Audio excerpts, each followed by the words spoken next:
You are listening to a BEACHGLASS media podcast.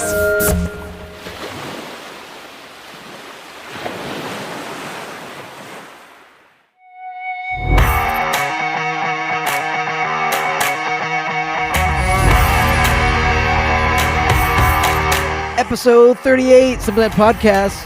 We're going to call this the Flashback because we're going to kind of jump around.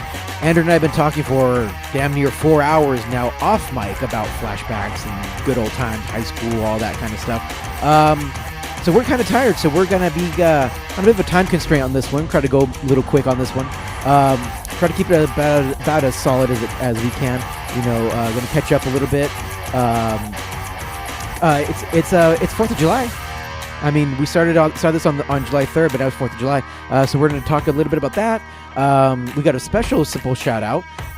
He's got a dad story. I've got some history. I have a surprise for Andrew. May or may not have some facts a little later. You know, random facts and true facts and stuff like that. News, jokes, summertime. You know, just good old fun episode. Come around. Let's see.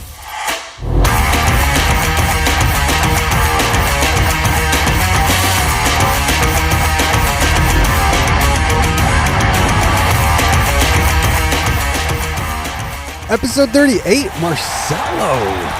Episode 38. And yeah, like you said, this is Flashback. And you, just like you mentioned, we've been talking for 4 hours. Yeah, I got here, about close around 9? Oh, man. And I think and I was getting up to almost 1 o'clock, and we were just talked about high school because you pulled out the yearbook. Yes, I was just going to say, tell the listeners what we did. We pulled out the yearbook, and you... Senior yearbook. Our senior yearbook. We're class of 07. 2007. We are almost up on our 20th. We went down memory lane. Yeah, page by page almost. I don't know what possessed us to do that, but we did.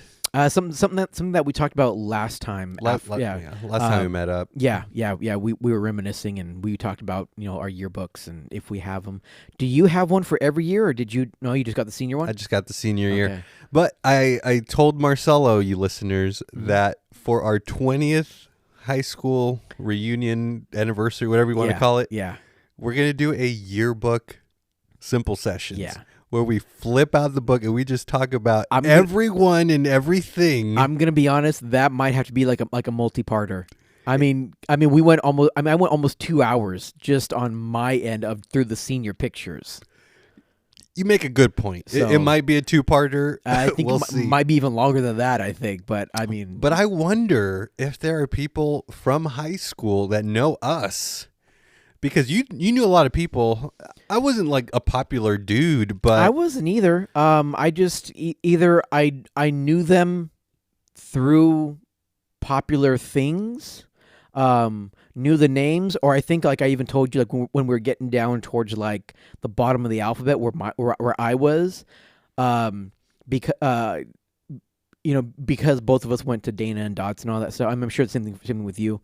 You kind of sit around the same people.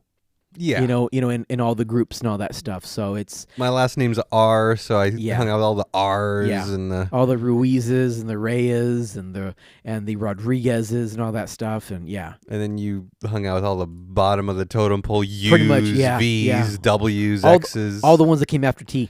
So, but yeah, for those of you first time listeners tuning in, hey, subscribe to the podcast. Mm-hmm. Because we're gonna do it. We're gonna open up the yearbook, and you don't know what we're gonna say about you. Yeah, and we're gonna let it rip. We're gonna let loose. We're not gonna hold anything back.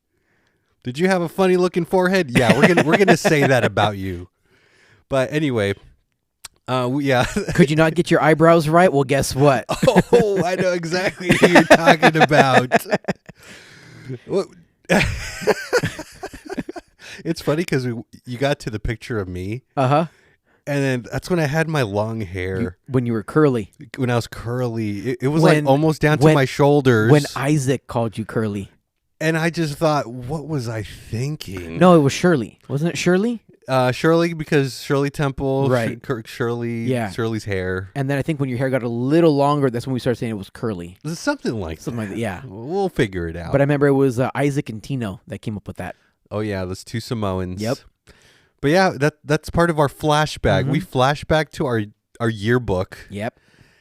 And that's one reason why we're calling this flashback. But I also want to flashback to last year, Marcelo. Uh-huh. Because this is, we're officially recording on the 4th of July. Wait, hold on. Since we're doing a flashback, I just want to make sure that we're not getting any background noise like how we did last year. Exactly. All Those clear. tuning in, Marcelo and I last year had this bright idea to do a holiday special for the 4th of July. But we had done it a week prior. So because we were like, okay, let's get it done now. So this way we're not interrupted with the fireworks. Right. And that episode was called Us Simple A-Holes. which you could find on Simple Times Podcast. Or USA.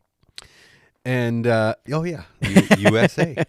And it was a dud because my back neighbor was throwing some kind of rave. You were saying that it was their 40th? They were celebrating the 40th birthday. Yeah. And they had a live DJ. Yeah. Which, I mean, valid reason to celebrate, but... it ruined our audio. Yeah.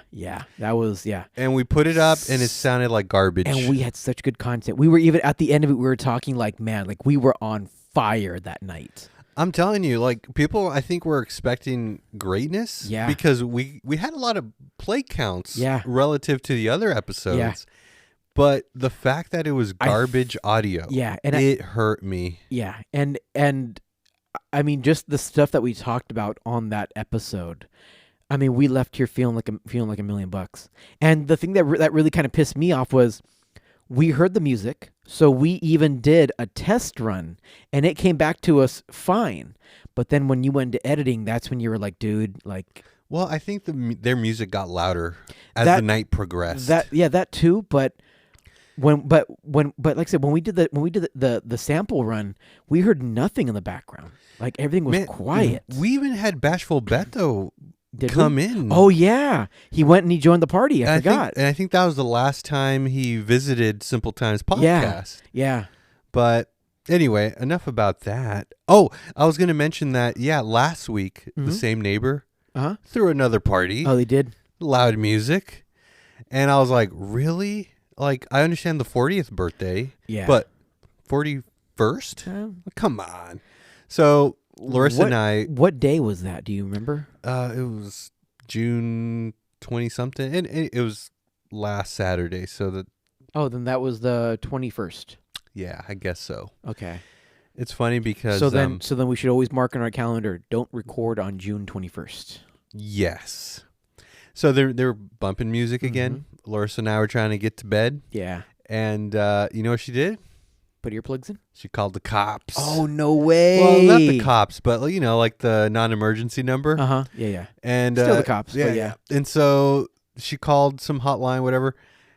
And I could hear the lady on the phone. She's like, all right, hi, how are you doing? How can I help you? Like, we just want to report some loud music. Because last time they went till like 2 a.m. Yeah, I remember you saying that, yeah. And Larissa, you know, she had it. She's like, I don't want to deal with this anymore. Neither do I. Yeah. So I don't blame her. She had the stones to call the Poe. Anyway, so yeah, we called and said an order, and they were like, oh, is it loud noise? Like, yeah, it's loud noise. And then we gave them the street and all that. And you know what? If my neighbors are hearing this, I don't care. It was us. Yeah. And so shortly after, I noticed that the music did die down. Okay. So someone probably did. They probably did go and say something, but I mean, hey, I'm all for parties, but and I don't know. Maybe this is because we're older now. We're older, but I mean, there has to be like, hey, you gotta kind of start realizing the time. Like, if you're going till 1 a.m, like you gotta realize, hey, we gotta probably try to tone it down. Don't stop, but just tone the noise down. And yeah, old man talk here, but still, I just don't get it. I had a neighbor somewhat do that until 4 a.m. 4? But but it wasn't just us. And here's the thing: it wasn't even a neighbor within our building. It was another. It was on this party was happening in another building next to us, and someone had to have said something because for 3 or 4 months we didn't hear a peep out of them. So, because they had neighbors yelling and pounding on their doors. I mean, it was a thing. So, yeah, I think same thing kind of happened. Someone said something, either called their HOA, called their management company, whoever, because someone came and shut that shit down like shortly after. So, No, maybe it has to do with I'm not a big party goer. it could be too. It's not my thing. But still, I mean, just do you go to parties? not really. What's funny is that most of the parties that I've been to, I think the last party I think I went to is probably a Christmas one, and I don't know, maybe 11 was like the latest, and even then we were like, oh my god, it's 11 o'clock. We gotta get to bed before midnight, kind of thing, So, dude, that's how I'm feeling right now. Yeah, it's currently it's starting to creep up on me right now. Yeah, it's nearly 1 o'clock. 5 till. Yeah, we've never started recording this late. No, we have not. I hope I make it to the end, Marcelo, because I started feeling sleepy 2 hours ago. And I know. I wonder if you're crashing, because I hope not. I got you the can of coffee, and I told you I didn't realize that there was 200 milligrams of caffeine in it. I thought it was gonna be like a regular, like kind of like Starbucks kind of thing, but yeah, Black Rifle coffee. I guess is no joke. So we better move on before you fully crash. Yes. But I'm happy you're here, Marcelo, and for those of you listening, we have a simple shout out. Oh, we do. Yes. For our new listeners, simple shout out is when we shout out someone. Or if you write to us, send us a line, drop us a line, you'll be featured on the simple shout outs portion of the podcast. And today we have a special simple shout out because it was someone's birthday recently. And Marcelo, you want to do the honors? Oh, it was my mom. And what do you want to tell your mom on the podcast? Happy birthday there, Haggy. Wow. Okay, I was not expecting that. Okay. She's gonna hate that because now people know that her nickname's Haggy. And you're single, Marcelo. Ladies, find yourself a dude like Marcelo. I'll still call my mom Hagatha. I don't mind. I mean, that's there's a reason why her name in my phone book on my phone is Hagatha. So. Oh man, I don't even want to know what pet name you would give a girlfriend of yours. It depends on the lady. You know what I mean? Whoa. Okay, that's enough of that. But yeah, happy birthday, Mrs. Ann. You're our number one fan still, so thank you for being an avid listener. But let's move on to the next thing. Before we get there, Marcel, I just want to quickly ask you, what were you doing before you arrived here? You said you had like a special thing going on? Yeah, I ended up not going to that. Oh, you were talking about First Thursday. No, I'm like... Well, yeah, I don't know. The more... work has been just fucking insane, and I just tell me about it. I'm just getting I just gotten too fed up. When I got home, the more I thought about it, I was like, it's First Thursday. I know that's like a big thing in Pedro. Wait, is that when they block off the street? I don't know. I've never been to one. I've never done one. I don't know what First Thursday is. Flashback to high school. I remember hearing about First Thursday, and it's like on 5th Street, 6th Street, or whatever. One of those streets. Downtown area of San Pedro, and they would like have like a, I guess like a farmer's market type feel where there's like open markets. The streets closed. You could walk around. Yeah, I'm not sure really. 100%. So what happened? It fell through? No. They went. It just I don't know. You didn't feel like it? I just once I got home and like got out of my work clothes and work boots and all that stuff, and I laid down, I was like, I just don't feel like going anymore. I knew that if I would have gone, I wouldn't have been here recording. The bed was hugging you too hard. No, not only that. It just I just know that I would have been just too tired. Just talking there, socializing, I think it would have just been drained my battery versus knowing that I I kind of feel, I do feel bad because I haven't been to the gym to see them in like 2 months. You haven't been to the gym? No, I've been lazy. In kickboxing? Yeah. For 2 months? Again, I've been lazy. My membership lapsed. And it's just, I don't know. You were all gung-ho about working out and kickboxing. Yeah. And then I just kind of, I don't know if it's the heat. I don't know, maybe because if it's work or what, or because of, fucking the 6-7 months in a row that I was sick. And now that I'm, I've just been enjoying being able to sleep, just kind of relaxing and chilling. So I feel you on that. I wish I had more time to sleep. Yeah, I know. Right. I still don't have enough time to sleep. Well, Marcelo, I was wondering, is this a good time where I could tell you my dad's stories? Sure. Well, it's dad's story. So this is a new segment, a fairly new segment we've done it for the last, I think, couple episodes. But this is a segment that's called Dad's Stories. Man, I love being a dad. It keeps me young, it takes me back, it makes me cry, it makes me laugh. It's what I do. All right, so Dad's Stories. And since this is part of the flashback episode, I want to flash back to a sport that you and I did. Okay. Back in the day, right after high school, before becoming grown adults. Remember when we'd play tennis? Oh, yeah. You taught me tennis. I did. You had the rackets. Oh, yeah. And the tennis balls. Uh-huh. And we would go to Peck Park. I lived literally across the street from Peck Park. Is that the only place we ever played at? Was Peck Park? I think so. I can't remember playing anywhere else. Okay.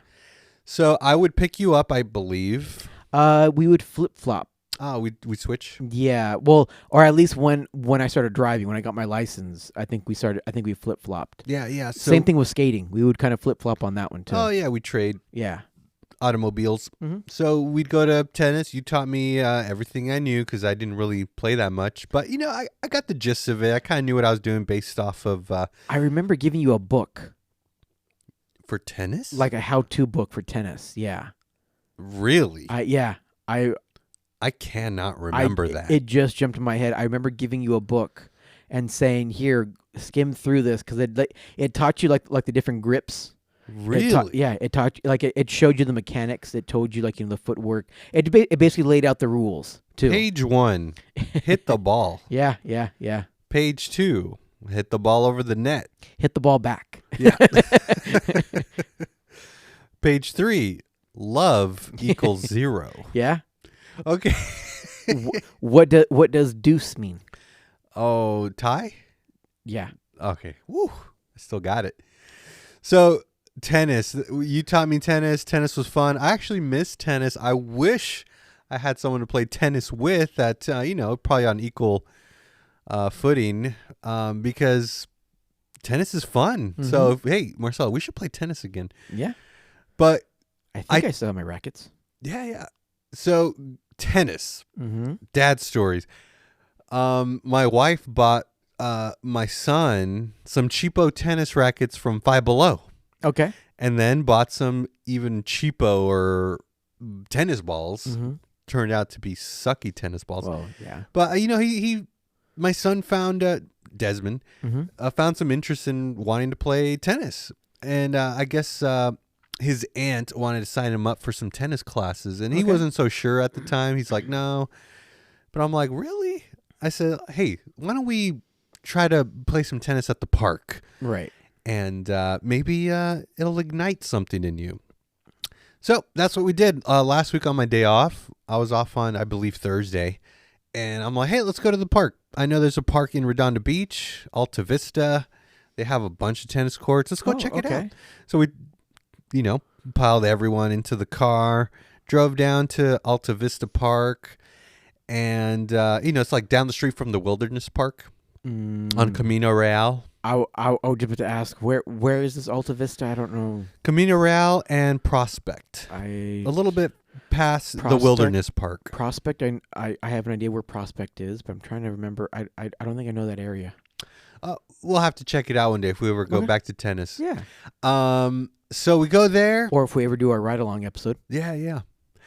they have like 8 open courts. So I'm like, okay. There's bound to be an open court. Yeah. And so we get there, and sure enough, there's only like one group taking up one court. Yeah. And we're like, oh, let's go over here. Let's get away from that group. We'll be kind of isolated. So we go to court number 7, and we're like, oh, this is great. These courts are really nice. 7 for the L7 weenies. Oh, wow. Way to screw up my story there, Marcelo. Anyway, so we're getting on the court. We open up the Five Below bag of tennis balls. You drop one, and it just goes boop, barely even bounces. I'm like, oh, this sucks. Is there any tennis balls around here? Turns to dust. It turns to dust, just like that. And then, luckily, we found a good tennis ball because there's always random tennis balls. Cracks like ice, like it's Five Below. And then, surprisingly, my son, he could volley a tennis ball back to me. Uh-huh. Like, I was going easy on him, of course, but I was like, oh, I'm impressed. And then my 7-year-old daughter, she wanted to crack at it, and she was doing okay, nothing amazing, but she was able to hit it over a couple times. So we're having a good time. I'm like, wow, this is fun. Why didn't we do this a long time ago? And then out of nowhere, this lady, she comes out to the court, and she's like, hello, excuse me. And I'm like, oh, hi there. How are you doing? And she's like, good. She's like, I just wanted to ask, did you sign in? And I was like, sign in? Yeah. No, we didn't sign in. There's a bunch of open courts here, and we just chose one. And yeah. She's like, oh, you're supposed to sign in. There's like a little rec center. Yeah. And I was like, oh, I didn't know that. Oh, I just thought these were public tennis courts. And she's like, well, they are, but you have to sign in because people reserve them. And this gentleman here reserved court number 7 at 2:00.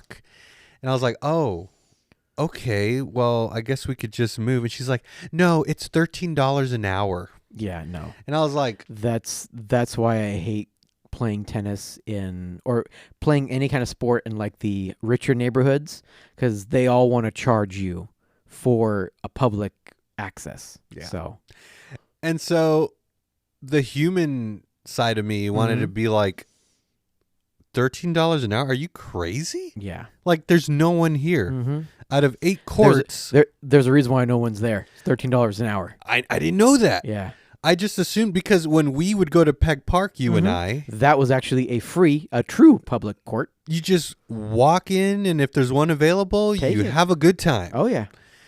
And so then I told the lady, like, there's no one here, though. $13 an hour. She's like, yeah, it's for people who want to reserve. And this person reserved. And there was this old guy with his big old cart of tennis balls getting ready to teach like a 10-year-old who paid for lessons. That's usually who those courts kind of cater towards, is the lessons, because they know that they can get money out of it then. Right. So I did not know that. I just assumed, me and Marcelo played tennis. Like there was no tomorrow, having a grand old time. We could just take a court. I just assumed that that's how it worked. I was wrong. Yeah. And so, I was like, I wanted to like tell this lady off. Like, are you kidding me? $13 an hour? Like, no one's here. And she's like, yeah, that's just the way it is. I'm like, okay. And so then the dad in me, I was like, okay, my son and daughter are watching this thing go down. And I was like, okay, kids, grab your stuff. We're going to go on out of here because somebody reserved this court, trying to be professional and nice. And so we go to like this little seating area under a gazebo. And the first thing I do is I'm like, okay, where's the next nearest tennis court? I'm not paying $13 when there's like so many open courts. It makes no sense to me. So then I tell the kids, all right, kids, we're going to another park. So there's this other park close to PCH, close to where Handles is. Okay. There's like a little hidden park. And I Rocket Ship Park? No, not that one. Okay. But it's just another Torrance Park. Okay. And so we go there, and I knew they have like 2 tennis courts. So I'm like, all right, hopefully there's no one taking them up. We go over there. And hopefully this one's not like $36 because it's still only 2, And so we go, we check it out. Luckily, there's only 2 courts. One was open. Okay. And yeah, it wasn't as nice though. Like the net was kind of saggy. Yeah. The ground was kind of faded. But I'm like, you know what? We're just here to have a good time. We're there. Not 5 minutes goes by. We're just starting to get warmed up, and this lady with her 2 kids, she comes up to me, and she's like, "Hi, can my kids play with yours?" Close. Oh, really? "Hi, I was just wondering, no pressure, if how long have you guys been playing? Are you guys almost done? No pressure. We're not trying to kick you off or anything." And I was like, "Yeah, you know what? We just started a little while ago. But you know what, lady? We're going to finish off. We're just going to serve the ball 5 more times. And you know what? We'll get out of your hair." Yeah. Because, the kids were kind of, they're not that great. Yeah. So it was kind of, we were just chasing after the one good tennis ball we had. Yeah. And we ended up having a good time. The kids served 5 times. We gave the lady and her 2 kids a chance, and then we just went to the park and played. But anyway, that's dad stories, Marcelo. When you decide to finally become a dad and you want to play tennis with your kids, I won't. Just keep in mind, some places you have to pay, and then some places you'll have rando moms wanting to kick you off the court because their little angels want to play tennis. I remember one of the times, remember Luis? Yes. So Luis and I used to play tennis a lot too. And first we would play, or we would try to get in, our first choice, there's a park off of Eshelman on the north side of Lomita Boulevard. I don't know. I don't think that's Lomita Park. But there's a little park over there. It's got like a basketball court. It might be a Sur La Brea Park or something like that. But again, it has 2 tennis courts with tall fences and all that stuff, right? And we used to go there all the time. But if we didn't get a court there, then we would go to Wilson Park. And Wilson Park, we would usually have, pretty good luck, a big selection. Of course, worst case, it was always either Peck Park, or if it was, if school wasn't in session, we would be able to sneak up into Marilest Middle School, or intermediate school. But I remember pickleball had just, it literally just had happened, and so they have. It's happening now. Well, no, before pickleball, there was paddle tennis. Same thing, same exact thing, and I remember Luis and I could only get the court that shared a fence with the pickleball, paddle tennis, whoever the little courts, and it had been a while since him and I had played. So we weren't really as crisp hitting the ball. Ball occasionally would go over. And there was a doubles group that was playing. 3 out of the 4 had no issue if the ball came over. They know, hey, things happen, and like the second time it happened, we had a problem. Like, hey, listen, it's our first time playing in like 6 months. We're still a little rusty, We deeply apologize if the ball comes over. We'll try to keep it down to the minimum. But there was one guy, who probably shouldn't have been playing because the dude had both ankles with braces. Had braces on both ankles, had braces on both knees, had braces on both wrists, had braces on both elbows, had sweatbands, had a back brace. A back brace. Well, like those, not like a lifting belt. Like a supportive belt. brace. Yeah. And then had a neck brace. and then we could see the kinesiology tape coming down from his shoulder. So it's like, okay, clearly your body's telling you, stop. For fuck's sake, stop already. Your body's telling you, just go to bed. Yeah. And he was the only one that was making it seem like we were interrupting his only chance at getting into the World Championships of pickleball. What did he say something like "You're ruining my practice" or whatever? He would at one point he refused to toss the balls back over. Wow. Because he was just like, no, like you guys got to do better. You guys are interrupting us. Again, everybody else who knew that they were just there just for fun. I mean, none of them were really like sweating except for the guy with the braces. But I mean, clearly to get up in the morning makes him sweat. He was the only one that was giving us any kind of shit. And luckily the court, so the pickleball courts were to my right. But luckily, once all that shit went down, the court to my left, the guys had left, and there wasn't anybody waiting for it. So we just scooted over one, and it squawked that whole thing. But to this day, I remember just the dude was one giant walking brace. He had braces on every joint. I literally wouldn't be shocked if he had like some kind of like hip braces and like braces. I mean, like on every single joint of his body. Do you think he's still alive? Probably not. All right, that's how we're gonna end. Because he even had gloves, dude. Gloves? He played in gloves. I have never seen a tennis player or pickleball or anything where they're playing in gloves. He's probably the kind of guy that wears gloves when he drives a car. Probably. I wouldn't doubt it. So, well, Marcelo, I'm going to end Dad stories. That was a lot of tennis, a lot of back and forth, if you know what I'm saying. Yeah, I do. But yeah, that was Dad stories. It's why I breathe my flesh and blood, my legacy. It's the hardest and most rewarding job I've ever had. Ain't nothing like being a dad. Well, it was nice that we could that you know that you playing tennis with your kids really did bring back a lot of the tennis history between us. Tennis history, flashback. Yeah. Flashback to history. Yep. History. Mm-hmm. What can I say about history? Oh, I think I know. Oh, what? History with Jefe. Wait. Marcelo, can you turn on the reverb and the echoes so I could say it? I'll say it. You've been saying it. Just turn on the echoes. Okay, hold on. Let me flip a switch here. And let me flip a switch here. And turn this knob here. Oh, wait. Too high. Back up. Okay. It's time for History with FM.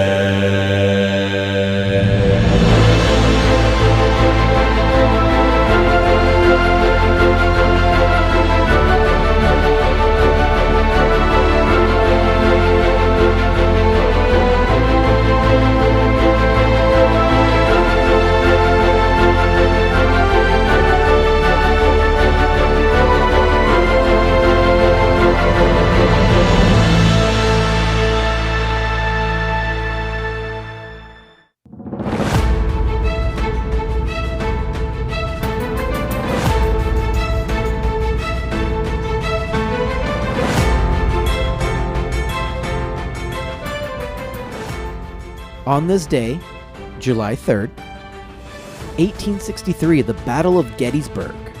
Gettysburg. That's a big one. The largest battle ever fought on American continent ends in a major victory for the Union during the U.S. Civil War.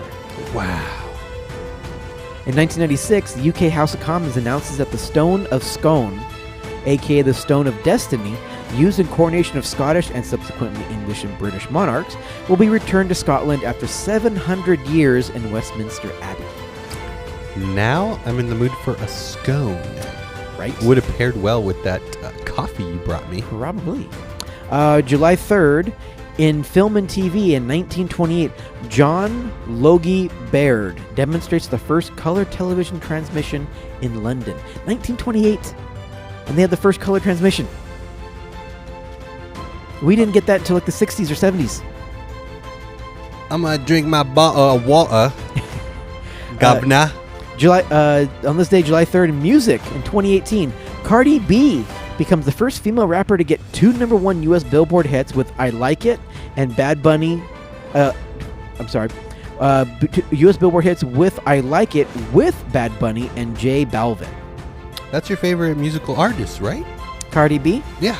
Well, yeah, because she came out with the phrase "pussy breathing." Okay. Hey. On this day, July 3rd in sports. Speaking of tennis, Oh. 1976, Wimbledon's men's tennis, Sweden's Bjorn Borg beats Lilei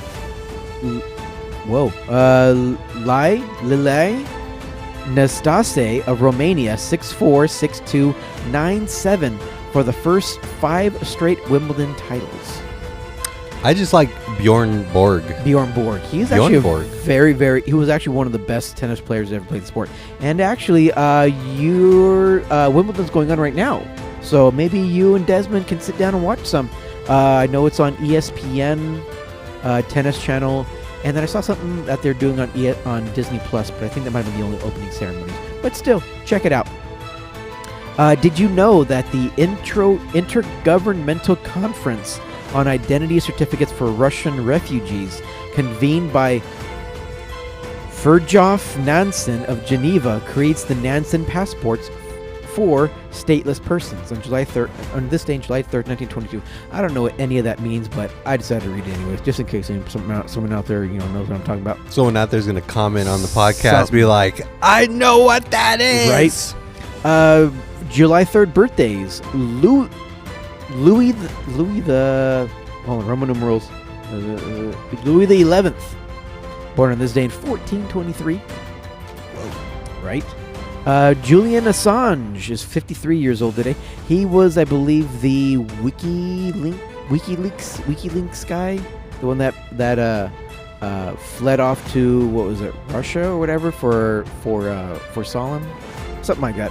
I remember his name, but now I can't. Me too. Yeah. But I can't remember exactly what happened. I'd click on it, but that just means it'll be longer for us to get out and find it and all that stuff. Right.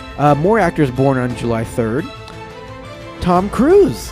Tom Cruise. He is 62 years old. Have you seen the newest one yet? No. Or the quote unquote final one? No. Have you? I have not. Okay. I haven't seen the last 2, I think. What are your favorite Tom Cruise movies? Go. Oh, for me, spots.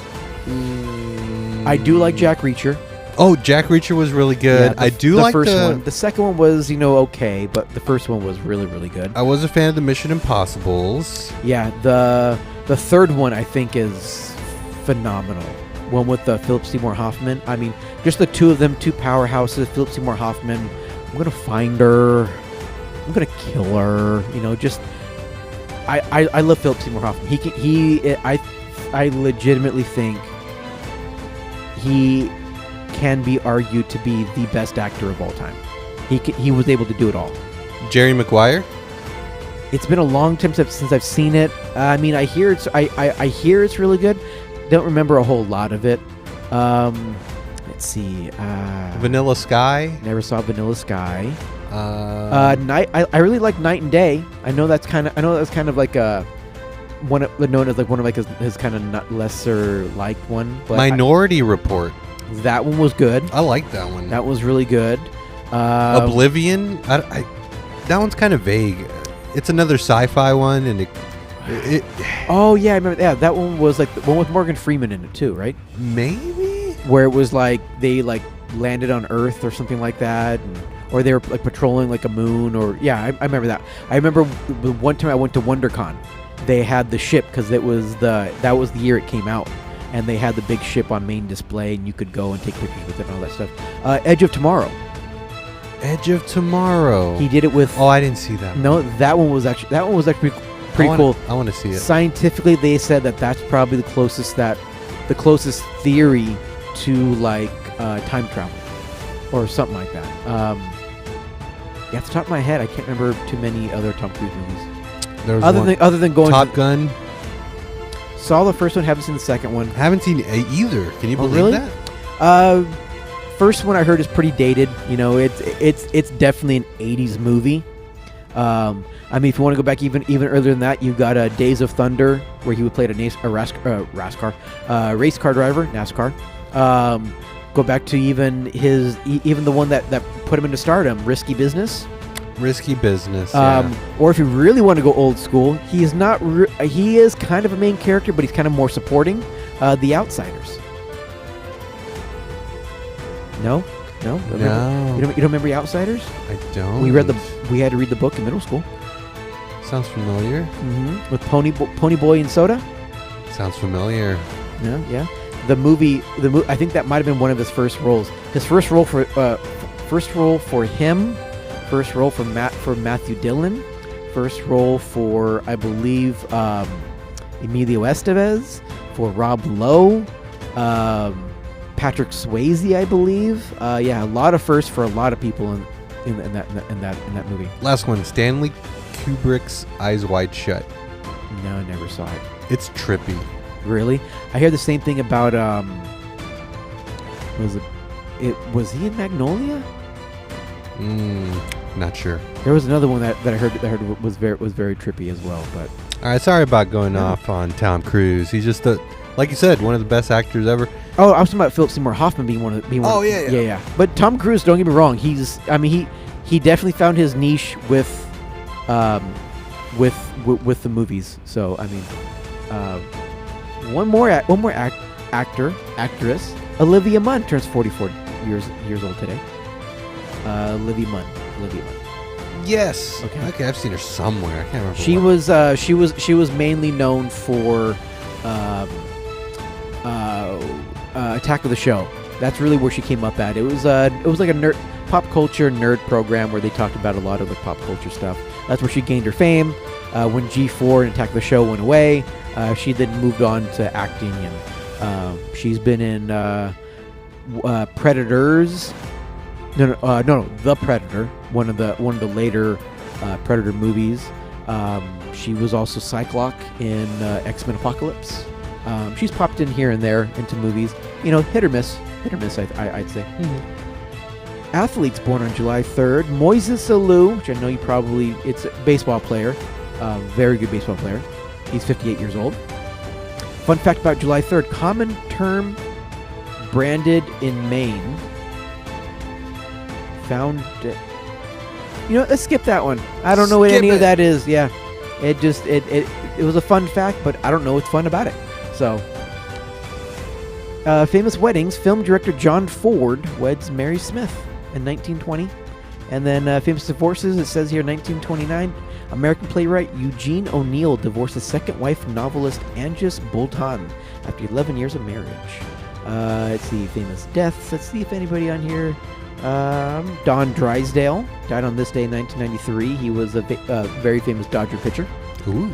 Jim Morrison, leader of the Doors, died on this day in 1971. I'm going to click on Brian Jones because he does look familiar. And he was the original leader of the Rolling Stones. Oh. And he started the band in 1962 through Keith Richards and Mick Jagger. Though Keith Richards and Mick Jagger would later become an exert of greater influence over the band's sound. Later, John struggled with drugs and alcohol as a result, played an increasingly minor role in the band. Ultimately, he was kicked out of the band and replaced by Mick Taylor. Jones drowned in a swimming pool less than a month later. Ooh. So it looks like he was the best known as the founder and original leader. So he was a singer. Very cool. And I believe that is the end of History with FA.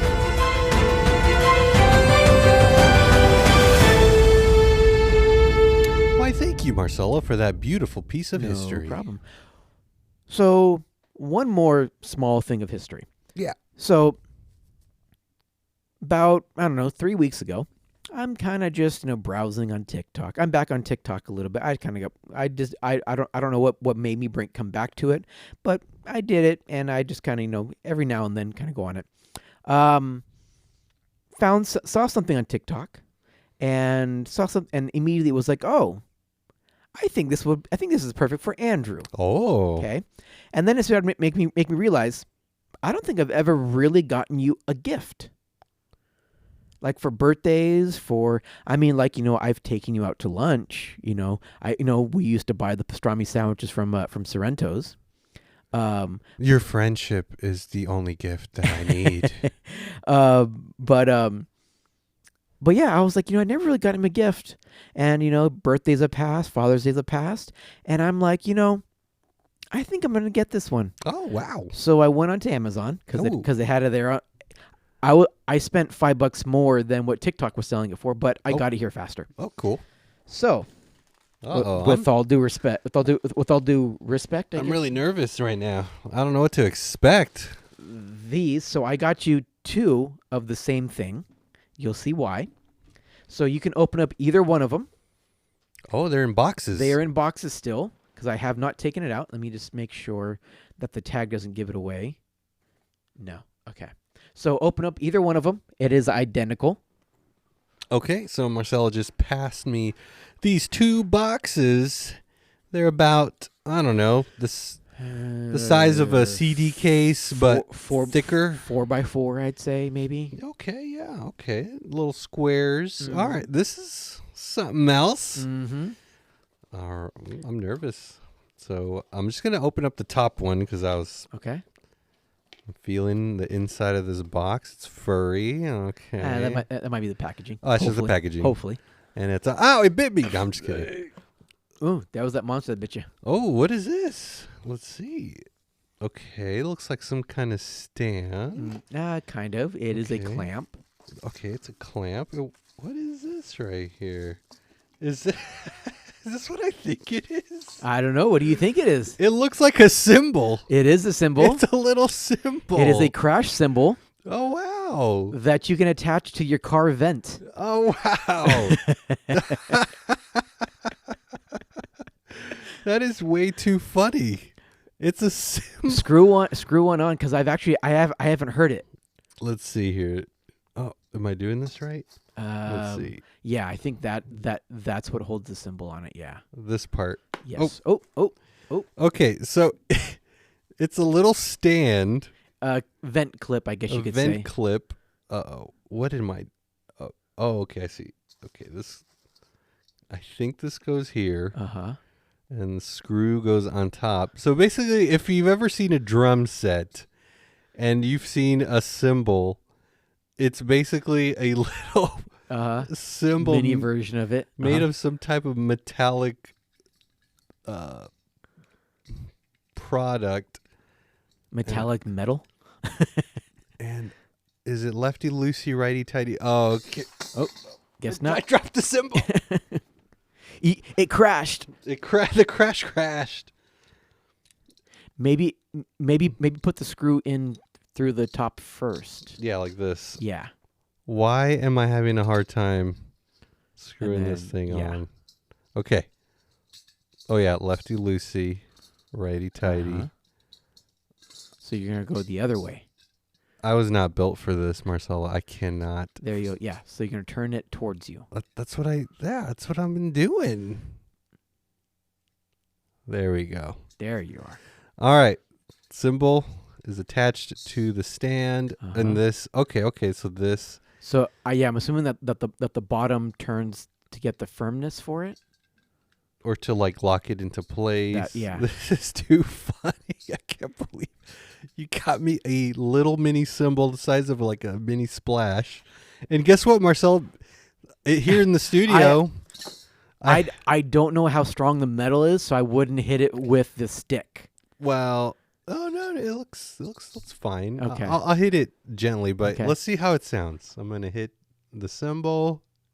Sounds a little more gong-ish, but yeah. So let me guess. When you saw this, you're like, oh, when Andrew's driving in his car and he's air drumming, he's gonna hit a cymbal. And I wasn't get you the one, but I was like, if I remember correctly, how you used to have your drum set is you used to have 2 crash cymbals. This is way too funny. So I was like, and I know he's got more than one vent in his car. I do. This. So there's another box. There's 2 boxes. They're identical boxes, but now you're having me believe that it's maybe different in some way. I don't think so. I mean, honestly, I haven't opened them. So why'd you get 2? So you can have 2 of them because you had 2 crash cymbals. So that's you got to have one for the left and for the right. Little crash cymbals that attach to the air vent of a car. This is insane. I saw a guy say that he was stuck in traffic, and he was air drumming to Van Halen, but then he lost his stick out the window, so he had to start playing Def Leppard. You know what I'm gonna do, Marcelo? That joke I think went way over your head. So yeah. Oh, I'm sorry. It's because I was thinking I'm like super tired. I'm trying to. I can't think straight. Now I think wondered, would they be wide enough to attach to the desk real quick? Let's see. I don't know how far. I don't even know. I don't know how it would attach okay. to it. It's like a little That's vent true. clip. That's true. Okay. But what I think I'm going to do, Marcelo, is since you gave me two, I'll have one in my car and one in my mail truck. Oh, I didn't even think of the mail truck. I'm a mailman. I drive the mail truck. And how cool would it be to personalize it with one of these? Do you get your own mail truck? Like, is it a I mail have truck my own that truck. like your own truck? Mm-hmm. Because I'm a regular on a route, so I use that truck assigned to that route. So yeah, it's one way to personalize my mail truck. Then I'm not making promises, but you might then get another two. Anyway, Marcel, this is really quirky and clever. I even went so far as to try to see if they had like mini hi-hats. That's funny. Just to give you a whole setup in case you wanted to really drum out on like like if you're stuck in traffic. I know you don't really. It's not like you drive far for work anyways, but you know. But this is really cool and. Thank you. It's thoughtful. It's creative. I've never seen anything like this. So thank you, Marcelo. I would put this one together right now, the second crash, but seeing that it took me like 5 minutes. Almost half the episode to put that one on. I will have to do that later. All right. Off air. Now, question here. Would you prefer the gold color? Because then they also had like a bluish, like almost like burnt metal kind of looking color. Oh, I believe they did. I like the gold because it's true to like the symbol that I'm used to playing on. What about getting the blue one for the mail truck to kind of go with the theme of everything? I'd like that idea too. Okay. It will blend because our logos are blue. Yeah. So I do like that as well. I'm not saying anything. I'm not saying you are or not, but I mean, you know. I'm pretending you're not going to get me more symbols. All right. But as any drummer knows, you can't have too many symbols. No, you cannot.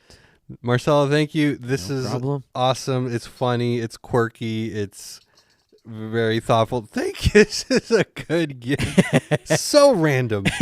So random. How you're going to be able to attach it to the vents, I have no idea. I'll figure it out. Yeah. I'll make it happen. They do. It looks like they do have like some sticky stuff. Yeah, like here. an adhesive thing. It might be a sticker. I think it is. Okay. Well, I wouldn't pull it off now just so this way it doesn't, you know. Right.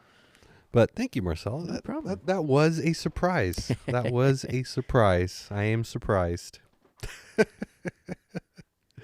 All right. So since we do have time, since we are making some pretty great time, so my mom was out at a bookstore and found she got me two of them, but there's one at home. I brought one here today. A fact book, but these aren't just like, you know, ordinary kind of facts like, you know, strawberries are red, you know, the sky is blue. Strawberries are red? What? Right? No, these are 2,222 interesting, wacky, and crazy facts. Ooh. So these are and I've gone through a few, and some of these are actually pretty damn good facts. Oh. So now, one question I have for you. Do you want to pick number, because they are all numbered from fact 1 all the way until fact 2,222. Do you want to pick an individual number for an individual fact, or pick a page number and then I read off either like a page or two of facts? I'll pick a random page number. Random page number? Okay. So then the pages for the facts go from page 3 to page 213. So a number between 3 and 213. Okay, I'm going to pick something kind of in the middle. So I'm going right. to go with page 106. All right, here we go to 106. Ooh. know if anybody can hear that. Page 106. And if you're curious, these are facts 1,115 through 1,125. So there are 10. So there are 10 facts here.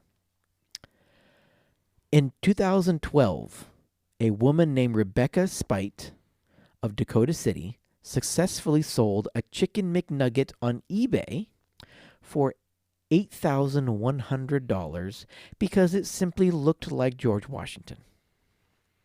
We kind of talked about this. Remember about a Cheeto? Yeah. That looked like a dragon or something. And it's sold on. Yeah. It's sold for like thousands of dollars. Yeah. And then we started talking about like, when people see like Jesus and toast. Oh, and all that stuff. So. Oh, the latest thing I heard was a cloud that looked like an angel or something. And people were taking pictures of it. And anyway. All right. Ukrainian engineer Vladimir Tatarenko has designed an airplane with a detachable cabin. In the event of an emergency, the cabin breaks off, deploys parachutes, and floats passengers safely to sea or ground. So I'm hoping that's probably a small cabin. So, like, it would... From what it sounds like is that, you got the plane, you got the main cabin, and then you got the wings, and then you got the tail. And I think when it comes into an emergency, like dive or something, or when it gets close to whatever it's going to hit... instead of an ejection seat, it's like a little capsule. I think that the wings and the tail just basically fall off, get the fuel away from the main compartment, and then the main compartment, as it's falling, deploys parachutes. Think of it like the, I guess kind of like a capsule, like how the space shuttle, like the capsule comes out. That, but it's like the whole cabin is just detached. That is interesting. Right? Yeah.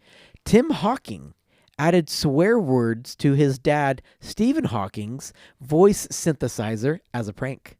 It reminds me of kind of how people prank each other, people who drive Teslas and they change the horn to like some mariachi sounding thing. Right, and they don't even know. Yeah. I remember for a while they were trying to put in a feature where if you owned a Tesla and you drove by another Tesla driver, you can send them like a customized greeting through the computer. Like they'll talk to each other or something like that. Wow. They tried to, but I don't think that it panned out too well because you're sending random messages to people. It can get pretty dicey. Yeah, you probably don't want to receive randos messages. Imagine you're driving along. It's like, oh, I got a message. Oh, and it's a dick pic. Okay, so next fact.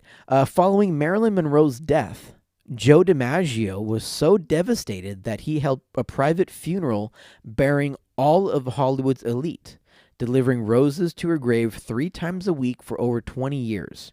He never remarried, and his final words were, "I'll finally get to see Marilyn."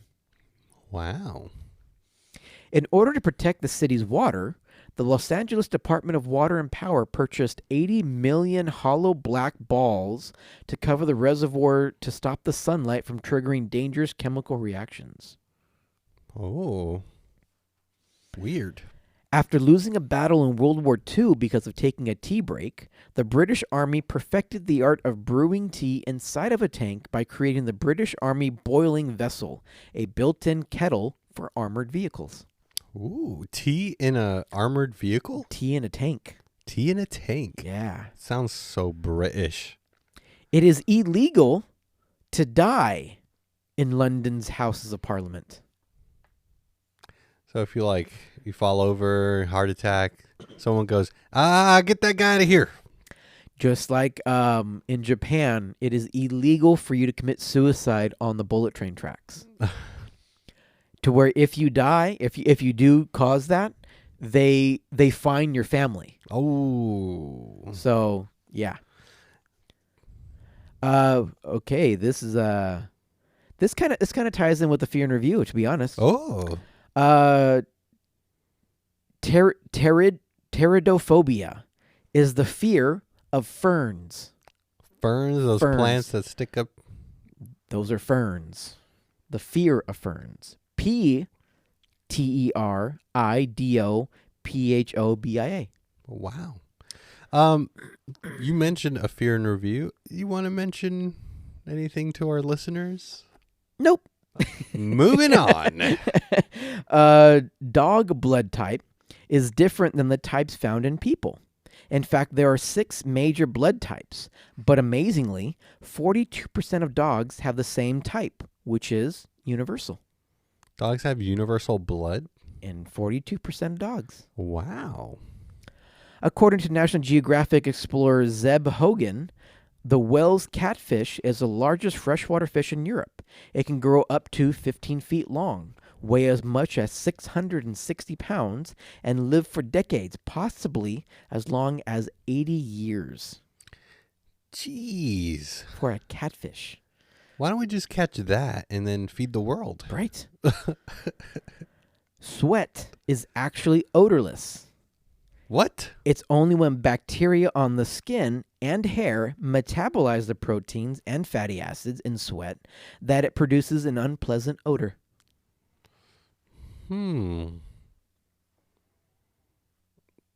Okay. I mean, I'm always stinky after work, so I think sweat is part of it. Do you think we have time for more? You know, I would say that was a good 10 for this episode. Uh-huh. Let's save another 10 for next episode. I get a whole book. Because I like this. I like hearing 10 facts. Mm-hmm. So thank you for those 10 facts, and I'm looking forward to more. Well, I think you know what time it is, Marcelo. Well, it's actually time to go to bed, but we're still... It's way past that. Way past bedtime, but you know what? We're still recording. Mm-hmm. We're still Simple Times in a way. Yeah, we are. And it's time for Simple Times News.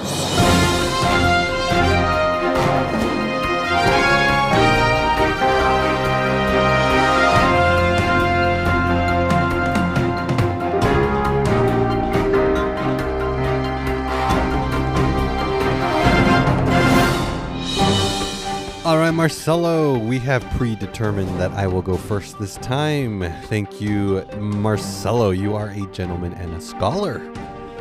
So today's news comes from our very, very good friends over at the AP, Associated Press. There you go. This is world news from around the world. Oh, no way. Mine's also a world news segment. Oh, cool. I hope it's not the same one. I highly doubt it. Is it from China? No. Okay, good. Ready for the headline, Marcelo? Sure. This one is China's humanoid robots generate more soccer excitement than their human counterparts. And this comes to, let's see. This article was published June 29th, so very recent, in Beijing. While China's men's soccer team hasn't generated much excitement in recent years, humanoid robot teams have won over fans in Beijing based more on the AI technology involved than any athletic prowess shown. 4 teams of humanoid robots faced off in fully autonomous 3-on-3 soccer matches powered entirely by artificial intelligence on Saturday night in China's capital in what was touted as a first in China and a preview for the upcoming World Humanoid Robot Games set to take place in Beijing. Here's a little picture of what they look like, just so you get an idea. Can you kind of... Oh, yeah. They look like they're maybe 3 feet tall. 4, I'd say, yeah. But they're kicking a soccer ball around. Have you... There was a video I saw where there was an actual robot running. I think I've seen that. Was it like jumping on tables and stuff? No. This was like actually like full on motion, like running, arms pumping and everything down the street. That's insane. Yeah. I mean, I don't know how true it was, but I mean, I'll be honest, it looked pretty cool. It was almost up there with like iRobot level, like sprinting. Yeah, I'm glad you brought up iRobot because I was gonna say something about that. So these things, Equipped with advanced visual sensors, the robots were able to identify the ball and navigate the field with agility. They were also designed to stand up on their own after falling. However, during the match, several still had to be carried off the field on stretchers by staff, adding to the realism of the experience. China is stepping up efforts to develop AI-powered humanoid robots using sports competitions like marathons, boxing, and football as real-world proving ground. Cheng Hao, founder and CEO of Booster Robotics, the company that supplied the robot players, said sports competitions offer the ideal testing ground for humanoid robots, helping to accelerate the development of both algorithms and integrated hardware, software systems. So, robots are taking over sports. Can you believe that, Marcelo? Yeah. They're taking over everything. AI-powered robots. So I guess the idea is they put these robots on a field and they kind of learn. It just kind of sounds like it's going to be like a different kind of like ring event. You know, it doesn't sound like they're trying to replace soccer players. No. It just kind of sounds like it's just, hey, you know, we have, you know, they can play soccer now. You know, they might have their own league, like what was it? The fighting robots? Yeah, that one. Yeah. Where they duel to the death? Yeah. I mean, I could see there being an audience for someone trying to build the best AI-generated robot. Mm-hmm. May the best robot win type thing. But, man, I don't know how much of this I can take. Have you seen all the AI videos now? Oh, yeah. They look really... You can still tell they're kind of fake. Yeah. But it's pretty amazing that you can watch a video and nothing's real. It's good enough to fool my parents. They're getting fooled? A lot of those videos are. Yeah. Oh, man. That makes me sad.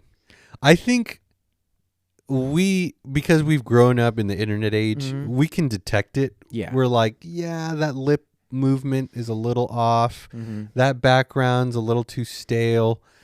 But to someone like an older generation, they're like, oh, I can't believe so-and-so said this. Yeah. This is real. Mm-hmm. Oh, no. The scariest part is it will get to a point where someone could take your face and do whatever it is they wish to do with it. And it will look real with your mannerisms and vocal expressions down to the T. Dude, what do we do? Nothing. Dude, someone's going to say, they're going to go into ChatGPT or something and say, ChatGPT, create a podcast episode of Simple Times Podcast with Marcelo Urquijo and Andrew Reyes for an hour and a half. Put all their segments in there. History with Hefe, jokes with Hefe, Simple Times news with current news, and a little bit better jokes, please. And then it's going to do it. And we can listen to it. Mm-hmm. But it's not us. It's ChatGPT. I probably still wouldn't listen to it. I'd be like, yeah, sure. I said that. Yeah. Have you heard the AI songs? I think so. It's like, write me a song in the style of Blink-182 with these lyrics, and then it just makes There's that one, and then I think there's... So there was a page that I found is just AI music, because it sounded really good, and it sounded like a lot of like not really parody songs but just comedy songs, just just BS songs. Before I found out that it was AI, and some of them can be pretty good, some of them can be pretty funny. Like whoever was really behind putting the AI up to it, really did a good job of informing the AI of like how to really construct a song and how to really put the humor in it. So in your mind, if AI can create a song that you find very entertaining and it makes you feel everything that a traditional song makes you feel, does that make AI music better than, say, a song we heard 10 years ago that you still love? No, What would- because there still wouldn't be any like heart and soul behind it. It would just basically be, it'd feel like it would definitely still feel like it was just words, just words that just happen to rhyme and that happen to sound good together. So you would still attribute a good song to an actual person. Mm-hmm. I would say that an AI could probably come up with better. So if we're talking about just the music, like just like the instrumental kind of stuff, I could see AI maybe being a little better with it. Maybe being able to do a beat faster, or alter it a little more, a little smoother than a human would. But as far as lyrics go, I think lyrics would always be outdone by humans. Last question. 30 years from now, we're both in our 60s. Robots are normal. You have a robot at home that takes care of you or cleans up your house, and it looks like a person, acts like a person. Do you treat it like a person with like respect? Yeah, I mean, honestly, I've actually kind of done that with like the like the Siri function that I have on mine. I don't think they put it. I mean, I know now it's Gemini, but I mean, yeah, I mean, I still say please and thank you. I saw Terminator. I don't want it coming after me. You really think it would? If you treat it bad, it'll turn on you? Someone did. I think a study with Siri that Siri in the past has changed its way of how it interacts based off of the influx that you give it when you're talking to it. So, not so much that it's learning, but more of like there is a program that kind of says, okay, if they're hostile, do this instead. Interesting. Approach it this way to kind of try to de-escalate stuff. So, all right, man. I don't know. The closer we get to AI becoming really good and undetectable, it scares me a little bit. Well, yeah. But anyway, as long as it's like it's like in iRobot where they've got the 3 rules, I think we'll be okay. True. So going from bringing life to taking life, play that music again, and I'll share my story. All right, let's play that music.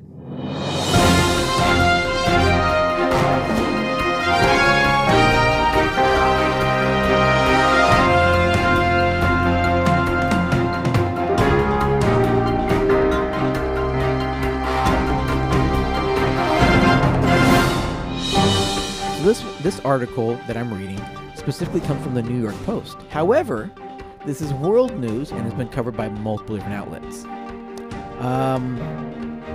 796 dead babies expected to be found hidden in septic tank at unwed mother's home run by nuns. Okay, that's a wild headline.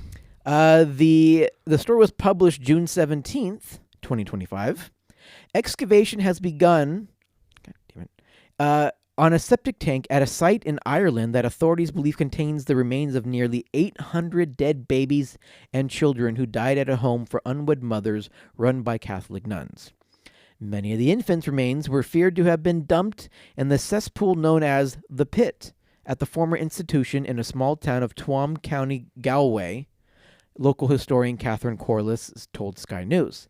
In total, 798 children dead at the home between 1925 and its closure in 1961, of which just 2 were buried in a nearby cemetery, Corliss research found. The other 796 children's remains are believed to be under the site of the Bon Secours mother and baby home, which was demolished in 1971 and is now surrounded by a modern apartment complex. Bon Secours, known locally as The Home, was a maternity home for unmarried mothers and their children run by a religious order of Catholic nuns. Unmarried pregnant women would be sent to a home to give birth and would be interned for a year to do unpaid work. They were separated from their newborn children, who were raised by the nuns until they were adopted, often without the consent of their families. The full scale of the tragedy at Bon Secours was finally uncovered in 2014, thanks to Corliss's findings. Now, finally, more than a decade on, a team of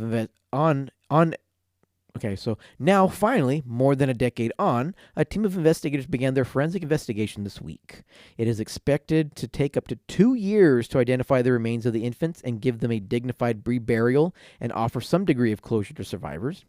I don't think it's a thimbleful, as they I don't care if it's a thimbleful, as they tell me there wouldn't be much remains left. At 6 months old, it's mainly cartilage more than bone. Annette McKay, whose sister is believed to be one of the 798 victims, told Sky News. Her mother, Margaret Maggie O'Connor, gave birth to a baby, Mary Margaret, at the home after she was raped at the age of 17. The girl died 6 months later, and her mother only found out when a nun told her. She was pegging, washing out, and a nun came up behind her and said, "The child of your sin is dead," said Annette, who now lives in the UK. Bon Secours was just one institution that made up a network of oppression in Ireland, the true extent of which has only been revealed in recent years.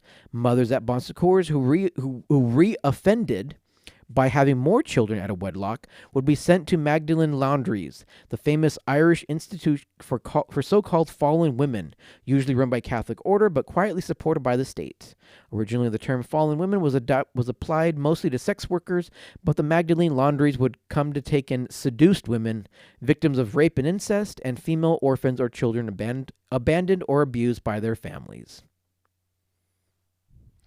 Let me see one more, a couple quick little excerpts.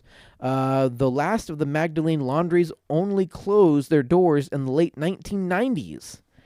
Ireland's government issued a formal state apology in 2014, and in 2022, a compensation scheme was set up which has so far paid out the equivalent of $32.7 million to 814 survivors. The religious orders that operated many of the laundries have rejected appeals from victims and Ireland's justice minister to contribute to the program. Wow. Yeah. That's insane. Yeah. And this is fairly recent. You said 1990s? The last of the laundries, the Magdalene Laundries, closed up in the late 1990s. Yes. Magdalene Laundries. I guess that is just like the chain of which they had, but the article itself was published June 17th of this year, 2025. So if I understood correctly, this Catholic run organization, a former Catholic run for how do they put it? For basically unwed mothers to give to with children. So basically, they would take in the children as orphans, as little babies, and the mothers. But then they would kill them? No, they wouldn't kill them, but or they don't know. To be honest, they don't know if these nuns were killing them because they felt that they were born in sin, or if the healthcare and whatever reason was so bad that they would just die, or if they were just throwing them down this pit and leaving them there to die, and just telling the mothers, they died during childbirth. So sorry, bye. Forget about it. So. Weird. Yeah, there's someone when I first heard about it, they said that there's still plenty of questions that are pretty much unanswered because of the fact that it's been damn near 50 years since they've even gone into that septic tank or septic-like tank, and it literally has like a death chute. They were showing pictures somewhere that I couldn't find, that it's literally like a little I don't know, maybe 4-foot diameter hole, or maybe even smaller, that just leads down a long chute into like this big septic tank looking thing underground that they would just send the bodies down. Well, that's horrible. Yeah, And- I told you it wasn't going to be a very happy one, but That's highly disturbing. Well, it was definitely a shocker one. So thanks a lot, Marcelo. Oh, no problem. Now I won't be able to sleep. Let's just go for another 4 hours. Cool, let's go. Look, I'll read some more facts. well, now that you've depressed the whole audience, Yeah. why don't we lighten things up?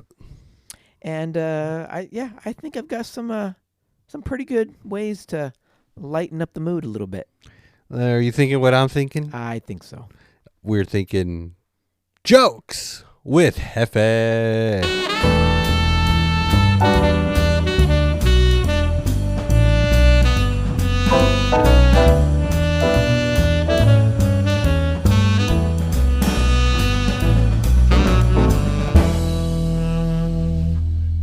Jeff sees his friend Johnny slumped over the bar. He walks over and asks Johnny, "What's wrong?" "Well," replies Johnny, "you know that beautiful girl at work that I wanted to ask out, but I got an erection every time I saw her?" "Well, yeah," replies Jeff with a laugh. "Well," says Johnny, straightening up, "I finally plucked up the courage to ask her out, and she agreed." "That's great," says Jeff. "When are you guys going out?" "I went to meet her this evening," continues Johnny, "but I was worried I'd get an erection again, so I got some duct tape and taped my penis to my leg. So if I did, it wouldn't show." "Sensible," says Jeff. "So I get to her door," says Johnny, "and I rang her doorbell, and she answered it in the sheerest, tiniest dress you ever saw." "And what happened then?" asks Jeff. Johnny slumps back over the bar again. "I kicked her in the face."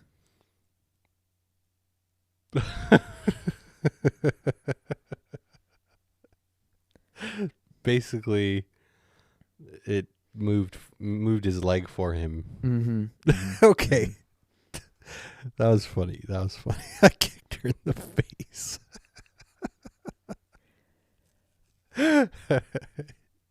Sounds like something you would do, Marcelo. After work, a man goes drinking. He stays until the bar closes at 2 a.m., at which time he is extremely drunk. When he enters his house, he doesn't want to wake anyone, so he takes off his shoes and starts tiptoeing up the stairs. Halfway up the stairs, he falls over backwards and lands flat on his rear end. That wouldn't have been so bad, except that he had a couple of empty pint bottles in his back pockets, and they broke, and the broken glass carved up his ass terribly. But he was so drunk that he didn't know he was hurt. A few minutes later, he was undressing. He noticed blood, so he checked himself out in the mirror, and sure enough, his ass was cut up something terrible. Well, he repaired the damage as best he could under the circumstances, and he went to bed. The next morning, his head was hurting and his rear end was hurting, and he was herking around the covers trying to think of some good story when his wife came into the bedroom. "Well, you really tied one on last night," she said. "Where'd you go?" I work late," he said, "and I stopped off for a couple of beers." "A couple of beers? That's a laugh," she replied. "You got plastered last night. Where the heck did you go?" What makes you so sure I got drunk last night anyway?" "Well," she replied, "my first big clue was when I got up this morning and found a bunch of Band-Aids stuck to the mirror." He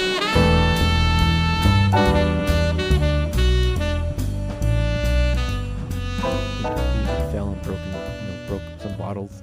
Got up, looked himself in the mirror, saw all the cuts, and instead of putting the Band-Aids on him, he was so drunk he put the Band-Aids On his reflection. on the reflection. Yeah. Ah. I didn't get that one right away. I feel so dumb. How about this one? A cowboy is captured by a native war party. As he is bound in the middle of the camp, the chief comes up to him and says, "In this land, we grant prisoners of war 3 days before we are executed. Each day, the prisoner can make one request, and we will decide if we honor the request or not. What is your first request?" The cowboy thinks for a minute and asks to speak to his horse. The chief grants his request. The cowboy whispers something into the horse's ear. The horse gallops off and returns a couple hours later with a beautiful blonde on its back.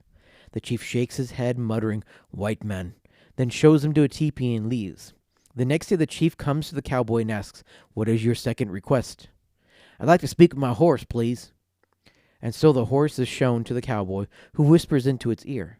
The horse leaves, only to return with a curvaceous brunette. Again, the chief lets them use a teepee. White men can only think of one thing, he says. And the third day arrives. The chief asks, what is your final request? The cowboy, visibly frustrated, demands to see his horse again. He grabs the horse's ear and whispers harshly into it, now listen here, you stupid animal. Posse. Posse. Okay. 3 more? Or are you good? I can keep going. All right. Let's, yeah. All right. By the time a Marine pulled into a little town, every hotel room was taken. You've got to have a room somewhere, he pleaded. Or just a bed. I don't care where. Well, I do have a double room with one occupant, a Navy guy admitted. Well, I do have a double room with one occupant, a Navy guy, admitted the manager, and he might be glad to split the cost, but to tell you the truth, he snores so loud that people in adjoining rooms have complained in the past. I'm not sure if it'd be worth it to you. No problem, the tired Marine assured him. I'll take it. The next morning, the Marine came down to breakfast, bright-eyed and bushy-tailed. How'd you sleep? Asked the manager. Never better. The manager was impressed. No problem with the other guy snoring, then?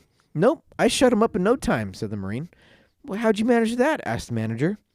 Well, he was already in bed, snoring away when I came in the room, the Marine explained. I went over, gave him a kiss on the cheek, said, "Good night, beautiful." And he sat up all night watching me. Oh, no. All right, we'll do this last one. All right. I'm going to try to stay awake, man. I am. Last one. I For the promise, record, the last it's one. 2:15 in Oh, the no morning. shit. Okay. All right. Last one. Joe took his blind date to the carnival. What would you like to do first? Asked Joe. I want to get weighed, she said. They walk over to the weight guesser, and he guessed 120 pounds. She got on the scale. It read 117, so she won the prize. The couple then went to the Ferris wheel. When the ride was over, Joe asked again what Kim would like to do. I want to get weighed, she said. Since they had been there before, the weight guesser guessed her weight correctly, and Joe lost his dollar. The couple walked around the carnival again and asked where to sit, and asked where to next. I want to get weighed, she responded. Joe decided that Kim was weird and took her home early, dropping her off with a handshake. Her roommate, Laura, asked her about her blind date. How'd it go? Kim responded, Oh, Laura, it was wowsy. She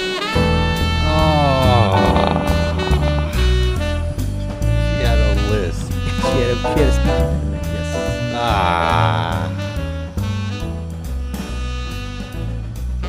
Okay, that was funny, Marcelo. Was that too wowsy for you? It was a little winky. Speaking of winky, let's wrap this up. Like you said, we're coming on 2:20 a.m. But thank you for those jokes, Marcelo. Longest running segment. Oh God, it's so tired. I'm so tired. We flashbacked so much on this flashback episode.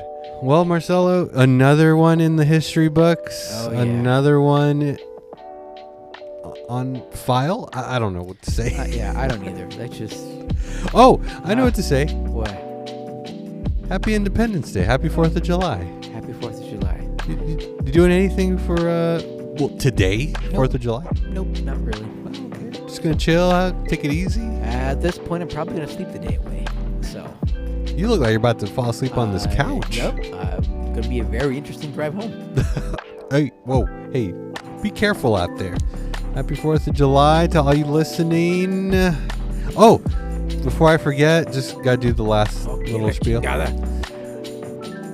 Like, subscribe, wherever you're listening to this, whether it be on Spotify, Apple Podcasts, where else do we put this on? Amazon, I think. It's on YouTube. Wherever you listen to it, hit that subscribe button, hit that follow button, and drop us a line. You can comment on YouTube. You can comment on Spotify. And if you don't want to comment there, let's say you have Instagram, drop us a line. Just say hello. Tell us what you think. Do you like Hefe's jokes with Hefe? Did you like my dad's stories? Drop us a line. Tell us what you think about the show. And, everything, we take it constructive criticism, Anyway, like, subscribe, rate, review. Give us that 5-star review. Come on, you're liking the show. Come on, this is a good podcast, right, Marcelo? Yeah, sure. Anyway, and if you do drop us a line, you'll be featured on Simple Shoutouts. So, hey, you get your 15 minutes of fame. Yeah. It's a good deal, right? Yeah, I think so. All right. Well, that's all I got to say. Any final words, Marcelo? Go get in bed with your woefully wife, Larissa.